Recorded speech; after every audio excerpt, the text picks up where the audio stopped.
राम राम जी। आज हम संक्षिप्त स्कंद पुराण गीता प्रेस से ये जानेंगे कि उत्तम भक्त कौन सा है। तो उसमें शिव जी ने बताया है कि उत्तम भक्त जो है वो ज्ञानवान है। तो पेज संख्या 5 पर मिलता है सती का अग्नि में प्रवेश, दक्ष यज्ञ का विध्वंस और दक्ष पर पुनः भगवान शिव की कृपा। तो दक्ष को ही भगवान शिव ने बताया है कि जो ज्ञानवान भक्त है वो सर्वोत्तम है। तो इसमें विश्व वंदिता सती अपने पिता को शिव की निंदा में संलग्न देखकर अत्यंत क्रोध में भर गईं और सोचने लगीं कि जो महादेव जी की निंदा करता है और जो उनकी निंदा होती देख चुपचाप सुनता है, वे दोनों नरक में जाते हैं। जब तक सूर्य और चंद्रमा की स्थिति है तब तक उनको नरक में ही पड़े रहना पड़ता है। सती जो हैं वो सती हो गई, दक्ष के यज्ञ का विध्वंस हो गया।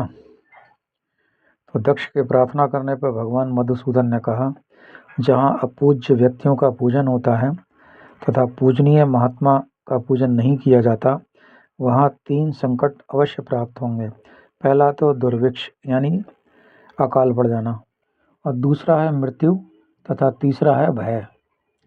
इसलिए सब प्रकार का यत्न करके तुम्हें भगवान शंकर को मनाना चाहिए। मधुसूदन ने ही आगे कहा, कर्म करने वाले को ही ईश्वर फल देता है और न करने वाले को नहीं, इसलिए कर्म करना चाहिए। जब दक्ष के यज्ञ का विनाश हो गया तो ब्रह्मा जी ने कहा, प्रभो देवेश्वर, यज्ञ का प्रवर्तक होकर भी आपने इस यज्ञ का विनाश कैसे किया? महादेव, आप तो ब्राह्मणों के हितैषी हैं, तो भी आपके द्वारा दक्ष का वध कैसे हुआ? इस पर महादेव ने कहा, पितामह, सावधान होकर मेरी बात को सुनिए। दक्ष अपने कर्म से ही मारा गया, इसमें तनिक भी संदेह नहीं है। इसलिए किसी को भी कदापि ऐसा कर्म नहीं करना चाहिए जो दूसरों को क्लेश पहुंचाने वाला हो। ब्राह्मण, जो दूसरों को कष्ट देने वाला कर्म किया जाता है वो एक दिन अपने ऊपर ही आ पड़ता है।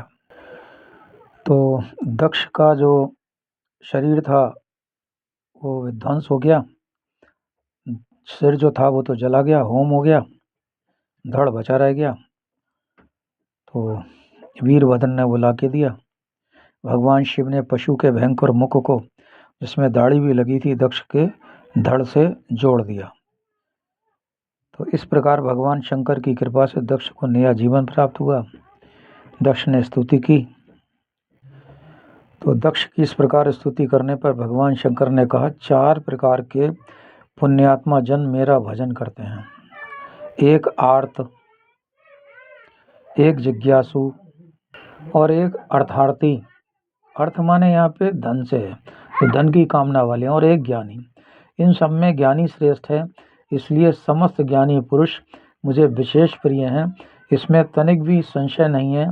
जो ज्ञान के बिना मुझे पाने का यत्न करते हैं वे अज्ञानी हैं।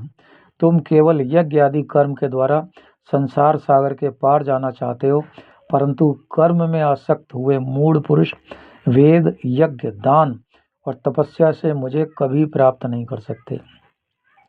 अतः तुम अंतःकरण को एकाग्र करके ज्ञान निष्ठ होकर कर्म करो, यानी ज्ञानी बनो और कर्म भी करो।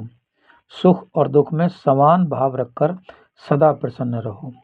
ये शंकर जी ने दक्ष से कहा। और ये हमने जाना संक्षिप्त स्कंद पुराण गीता प्रेस से। मैं पंडित राकेश पांडे, बरेली। हरिओम।